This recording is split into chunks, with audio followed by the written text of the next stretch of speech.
নমস্কার, আজও একটা অঙ্ক নিয়েছি। অঙ্কটা চক্রবৃদ্ধি সুদের। অঙ্কটা বলা আছে কি 10,000 টাকা 20% বার্ষিক চক্রবৃদ্ধি সুদের হারে 2 বছরে মোট কত টাকা পরিশোধ করতে হবে যদি সুদ অর্ধবার্ষিক হিসাবে হয়।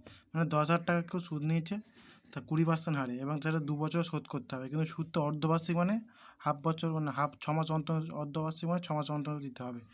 উত্তর হবে 14,641 টাকা মোট শোধ করতে হবে, মানে সুদ সমেত আসল।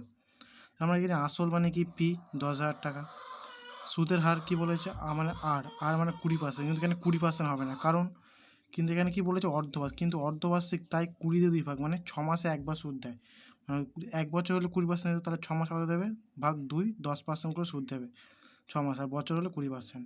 তা সময় বলেছে এন 2 বছর, কিন্তু এখানে আমরা 2 বছর লিখবো না, অর্ধবার্ষিক হলে মানে 6 মাস অন্তর অন্তর সুদ দেয়, তাহলে মোট কবার সুদ পাবে 4 বার সুদ পাবে 10% করে। তো 2 × 2 মোট 4 বার সুদ পাবে, 1 বছরে 2 বার, 2 বছরে 4 বার।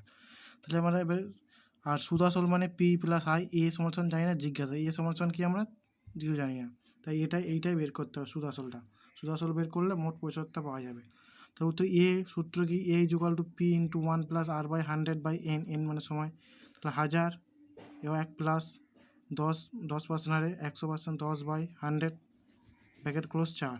তাহলে মানে কি শূন্য, আমরা এই শূন্য শূন্য কেটে দিয়েছি, তাহলে 10 একে 10 আর 1 যোগ করলে 11, সেই করেছি 10,000 গুণ 11/10 গুণ 11/10 গুণ 11/10 গুণ 11, এই 4 আছে বলে আমরা একবারে গুণ করে নিই, 4 বার পরপর লিখে নিয়েছি কাটাকুটি সুবিধার জন্য, সমাধান করার জন্য।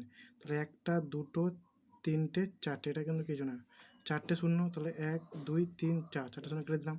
তাহলে কী হলো, 1টা 11, 2টা 11, 3টা 11, 4টে 11, 4টে 11 গুণ করলে কত হয় 14,641 টাকা। এটাই হচ্ছে তার পরিশোধ করতে হবে টোটাল। আশা করি সবাই বুঝতে পেরেছো।